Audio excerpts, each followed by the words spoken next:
Bienvenidos a este podcast inmobiliario a puertas abiertas con Wagner Uriona. Hoy tenemos un invitado especialísimo, Julio César Valenzuela Roca. Él es CEO de Citrino, una gestora de inversiones inmobiliarias. Muchísimas gracias, querido Julio César, por asistir a esta invitación. No, gracias Wagner y gracias aquí por organizar esta charla. Buenísimo, buenísimo. Bueno, aquí lo tenemos a Julio César Valenzuela. Vamos a hablar sobre el impacto del dólar y los precios en los avalúos. Querido Julio César, uno de los temas importantes que ahora estamos tocando los ingenieros y los arquitectos como evaluadores es cómo nos comportamos, cómo se comporta un avalúo cuando vos decís tiene validez de 6 meses y luego el cambio del dólar va subiendo, entonces al final nuestros avalúos van a tener 3 meses de validez, 2 meses de validez. Entonces, yo sé que manejas bastante información, mucha data, tenés mucho conocimiento.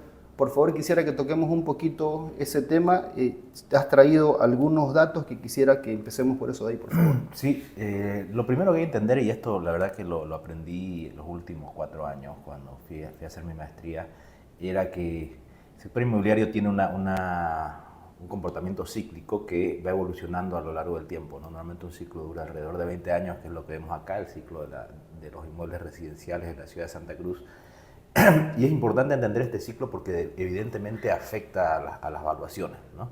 Y comenzamos a ver escenarios, si querés, de cierta forma, entre comillas, especiales, ya ante una situación de un problema monetario que no es primero algo que solo nos está pasando a nosotros como país, sino hasta ha sucedido a lo largo de la historia en múltiples países y no es algo nuevo, ¿ya? Es algo obviamente nuevo para nosotros y para nuestra generación que recién está viviendo esta situación, pero es algo que está ampliamente estudiado y lo que vamos a ver ahora es un poco entender qué nos está pasando y cómo se ha lidiado con esto en diferentes países, ¿ya? Correcto. Entonces, lo primero importante entender de este ciclo es que cuando acaba un periodo de expansión que después genera sobreoferta y pasamos a una recesión, entramos a lo que hablábamos hace un rato, un mercado de compradores, ¿ya? Y más allá de qué significa eso para el vendedor y para el comprador, es un cambio de dinámica del mercado.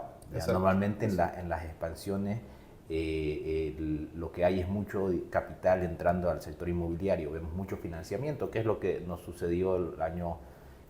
Se marca un hito importante el año 2012 con el crédito de vivienda social, la ley de servicios financieros, pero previo a eso ya habían buenos créditos, ¿no? Y esto un poco de memoria, mi padre cuando construía en los 2000 tenía un letrero que era la fachada de su edificio que decía 14%, si no me equivoco, que era la tasa de interés que tenían en los 2000 en un periodo difícil, ¿no? Un periodo igual era una época donde estaban pasando una recesión. Y me acuerdo después del año 2007, 2008, cuando la banca comienza a dar créditos al 7-8% y dinamizó el mercado, ¿no? Ahí comenzamos a construir ciertos condominios de casa, me acuerdo, y de ahí llega la ley de servicios financieros del año 2012, que eso dinamita y hace en realidad más que dinamita, que hace crecer el sector de forma increíble, ¿no? Así es. Entonces cambia el mercado después de este periodo de bonanza y entramos a un periodo donde se comienzan a reducir los créditos. El comprador es otro porque ya la disponibilidad de créditos no es la misma y es ahí donde también cambia la lógica de los precios, ¿no? Y ahí si querés pasemos a la siguiente lámina porque este ciclo que vimos que era el ciclo de ocupación tenemos que entender cómo afecta a 3 variables, ¿no? Yeah.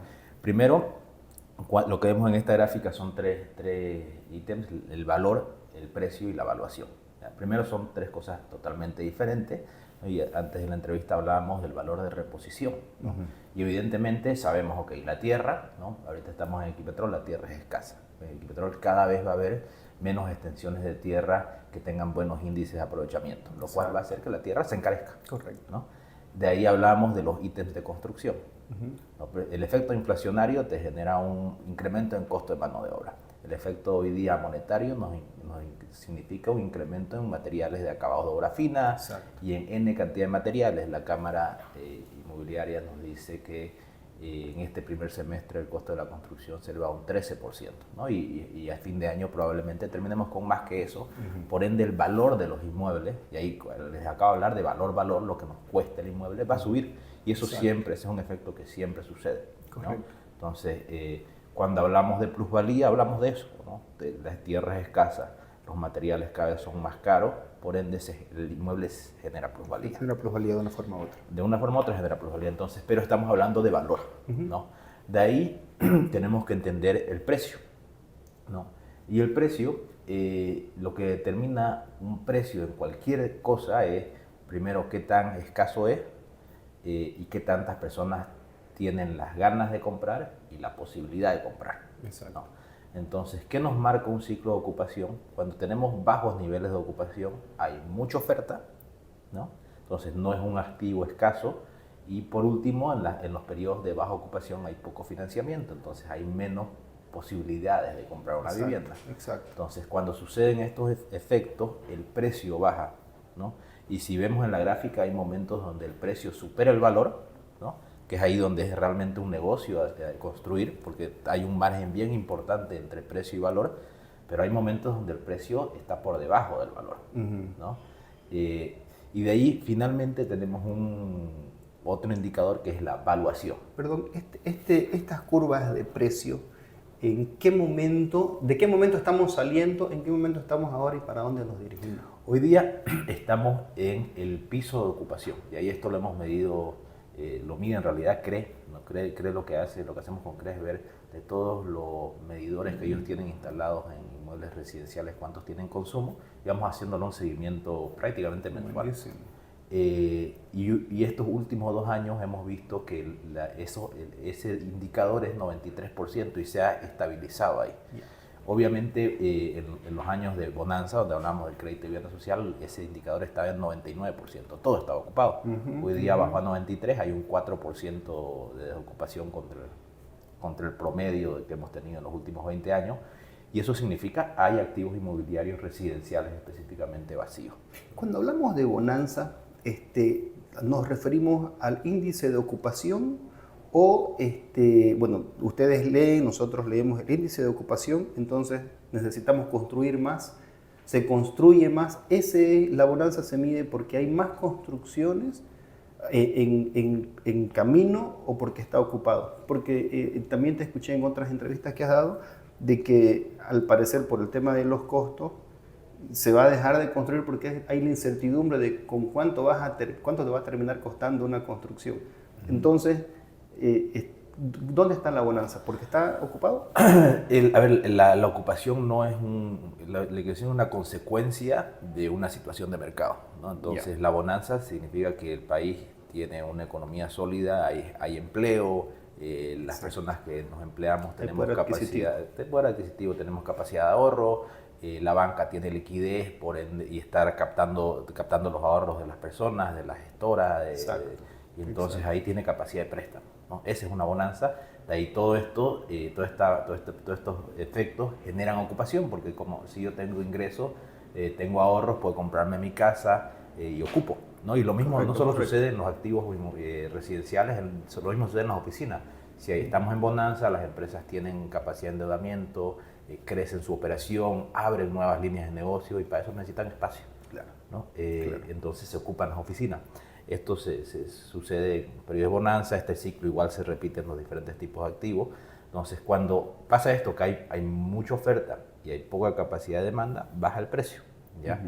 De ahí, el siguiente indicador que vemos es la evaluación, ¿no? Y la evaluación, yo no soy experto, pero de lo que entiendo, tenés 3 formas de entender una evaluación, ¿no?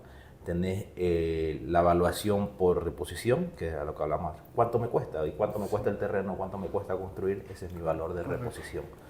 Tengo la metodología de análisis por comparable, es decir, veo el mercado, mira, hay este departamento de 2 dormitorios en la zona, se han vendido en los últimos 6 meses, promedio, y ese es el por comparable, ¿no? Y de ahí tenemos otra metodología que es por rentabilidad, ¿no?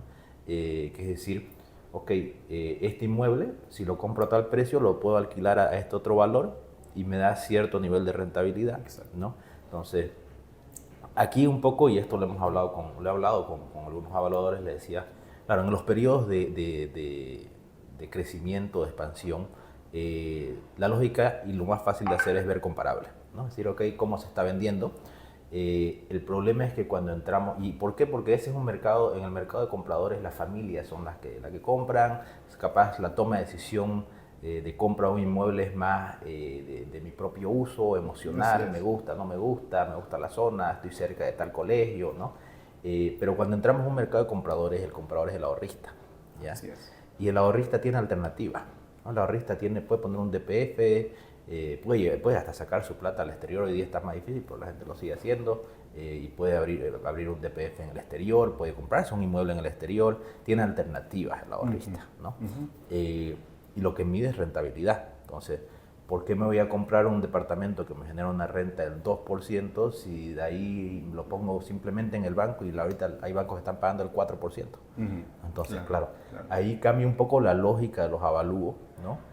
Tan así que el otro día vi un avalúo que su valoración por rentabilidad era menor que su valor de reposición, ¿no? Entonces sucede este efecto. Estamos diciendo que el precio por rentabilidad es menor que lo que te cuesta construirlo, ¿no? Entonces estas situaciones se dan, ¿no? Y ahora hay el efecto que decíamos del tipo de cambio, ¿no? Y a ver, si vamos a la siguiente lámina, te voy a mostrar. Nosotros hemos medido los precios de los departamentos en todo Santa Cruz. Este es un promedio de los últimos 3 años. Vemos que hay un leve incremento, ¿no?, en los precios, ¿no? Subió de 1021 a 1060 y de ahí bajó a 1050. Pero justamente, ¿por qué solo muestro los 3 años? Porque son los 3 años donde hay una devaluación monetaria, ¿no? Y si nos ponemos del lado del vendedor, porque del lado del comprador esos son los valores, sabemos que hoy día la mayoría de las transacciones que realmente se cierran están rondando los 7 bolivianos al metro, el dólar. Si te vas muy lejos de eso, cuesta cerrar, no se vende, ¿no? Entonces, esa es la lectura del comprador. Paga 1000 y algo y paga 7, ¿no? Pero pongámonos del lado del vendedor, ¿no? El vendedor tiene un activo que vale, en teoría, $1000, para hacerlo fácil, que a un tipo de cambio oficial más o menos son 7000 bolivianos, ¿no? Esta persona, cuando recibe esos 7000 bolivianos, tiene que hacer igual una inversión financiera, ¿no? Y una inversión financiera, hoy día casi el 30% está comprando dólares, ¿no? Hoy día el dólar te cuesta X, te cuesta más de 7, ¿no? Mucho más, Para hacerlo fácil, digamos, y va en 10. tendencia de subir. Y va a tendencia a subir, y esa tendencia no sabemos cómo se va a comportar en los próximos años, meses ni siquiera. Pero para hacerla fácil, digamos, esa persona recibió 7000 bolivianos, hoy día sale al mercado y a 10, ¿no?, que barato a 10, recibe $700.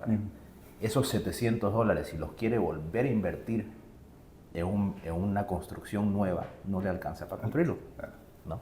Entonces está pasando ese efecto de precio por debajo de evaluación por un efecto cambiario, no por un efecto nominal donde, digamos, inmuebles a la venta a $700. No, son inmuebles que están a $1000, pero se están vendiendo a 7.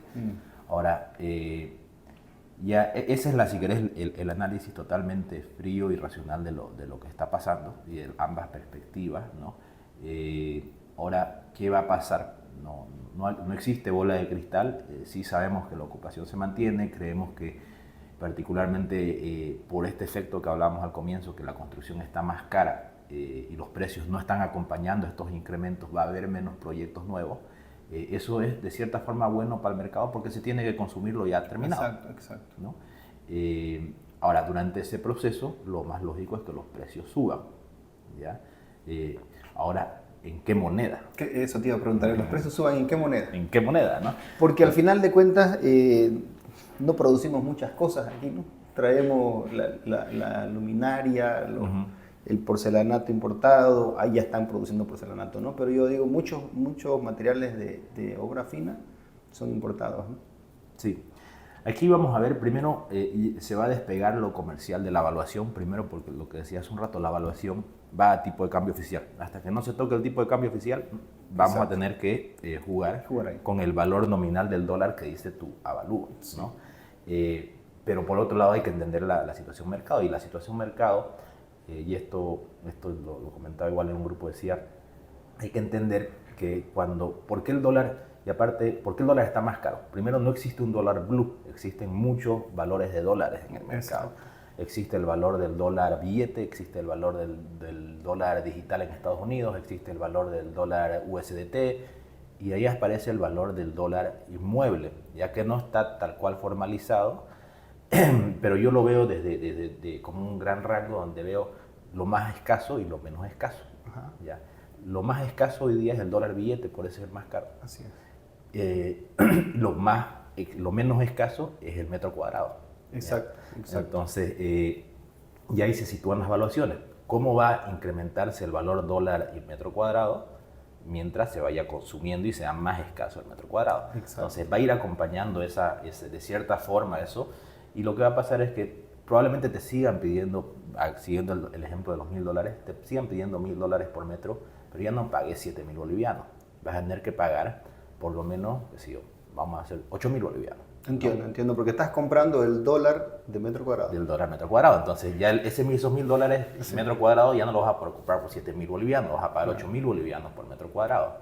¿No? Que efectivamente va a requerir más inversión en bolivianos, y lo que se va a comenzar a hablar hasta que no haya una devaluación oficial de un tipo de cambio para los inmuebles que va a ser, va a variar, no va a ser único, yo voy a decir en el periódico el dólar metro cuadrado 7.50, no es real porque depende de nuevo de la escasez que haya o disponibilidad que haya de ese tipo de inmuebles. Exacto. Porque es muy diferente una oficina en Manzana 40 que una casa en otro sector. Entonces hay cosas que son más escasas, hay cosas que son menos escasas, ¿no? Entonces mientras el producto sea más especial y más segmentado, ese va a tender a valorizarse más rápido. Exacto. Si hay mucha oferta de ese mismo producto, probablemente es el que sea más lento en valorizarse en ese valor dólar metro cuadrado o boliviano metro cuadrado. Es correcto, sí. Entonces, sí. Y el avalúo va a tener que seguir jugando bajo las reglas del 696. Entonces probablemente se vaya a querer incrementar el valor avalúo dólar, pero eso no va a significar que yo como vendedor voy a percibir esos dólares. No, simplemente se va a jugar alrededor del tipo de cambio porque no existe una regla oficial, si querés, para ello. Claro, claro. Entonces podríamos hablar de que hacemos un avalúo y el precio de reposición lo ponemos en un precio actual cuando haces el avalúo, y el precio comercial le podrías poner validez de, qué sé yo, X semanas, X meses. Es que imagínate si el valor del dólar billete cambia todos los días, claro. ¿no? Hablar de valideces de avalúo claro. en el tiempo, hoy día no, mientras no se cambie el tipo de cambio, vas a tener la misma problemática. Claro. Es exactamente, claro. Hay que entender que hoy día en un mercado comprador el inmueble es un activo más. Y no puedes decir este activo va a valer así por 6 meses, no, es imposible. Correcto. Porque es de nuevo un activo más, y el dólar hoy día cambia todos los días. Exacto. Bueno, querido Julio César, ya estamos casi llegando al final de nuestro programa. Yo quisiera de que digas como que el call to action, ¿no es cierto?, a la ahorrista. ¿Dónde llevamos nuestro dinero? ¿Llevamos al banco? ¿Llevamos a comprar una casa? ¿Lo dejamos en bolivianos en nuestro colchón? ¿Lo cambiamos a dólares? ¿Esperamos que suba, volvemos a vender, volvemos a cambiar? ¿Qué nos produce más rentabilidad o un ahorro seguro en este momento? Claro. Mira, primero pensemos en el 95% de los ahorristas que son los que tienen bolivianos. El resto que tiene dólares, esa es otra situación. Pero pensemos en el 95%. Hoy día las personas que tienen boliviano, y esto más allá de la recomendación, el 44% está invirtiendo en bienes raíces, ¿no? Es más o menos un 30% que lo que le sigue, que es el que está comprando dólares. Para la situación, yo creo que si tenés la idea de invertir en bienes raíces, creo que es el mejor momento. Si tenés bolivianos y tenés la idea de invertir en bienes raíces, es el mejor momento porque todavía vas a poder agarrar inmuebles al tipo de cambio oficial. Mientras se vayan consumiendo, lo que les decía, va a incrementar ese precio en bolivianos y tus ahorros están en bolivianos, ¿no? Estamos en el momento de comprar. Estamos en el momento de comprar, es definitivamente el mejor momento para invertir. De nuevo, vos como inversor o ahorrista tenés que tener la lógica de la rentabilidad, tenés que hacer tus números y decir, ok, ¿a cuánto voy a poder rentar esto? ¿Cuánto me va a costar mantenerlo? ¿Cuánto voy a pagar en impuestos? Después de eso, el precio que estoy dispuesto a pagar tiene que hacer una lógica contra mi rentabilidad esperada, que es, como te digo, mínimamente lo que me van a pagar por tener mi plata en un DPF en el banco, ¿no? Entonces, esa tiene que ser la lógica. Es momento de comprar, simplemente hay que saber qué comprar, qué me genera rentabilidad, qué también tiene potencial de plusvalía. Y para el que tiene dólares probablemente va a tener que jugar un juego más de espera. También habrá que ver, va a ser mucho más difícil de medir el momento correcto porque vimos que los incrementos en los precios de la moneda dólar es mucho más fluctuante y volátil, entonces va a ser difícil tomar esa decisión.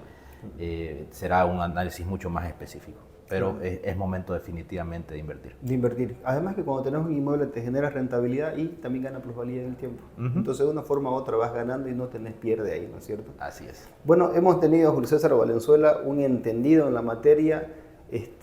Teníamos un número de teléfono, lo voy a dejar aquí en pantalla porque es importante informarse para tomar decisiones que te traigan beneficio económico y bienestar para tu familia. Muchísimas gracias, querido Julio César, te agradezco mucho por haber aceptado mi invitación y hasta una próxima oportunidad. No, pues va a tener un gusto.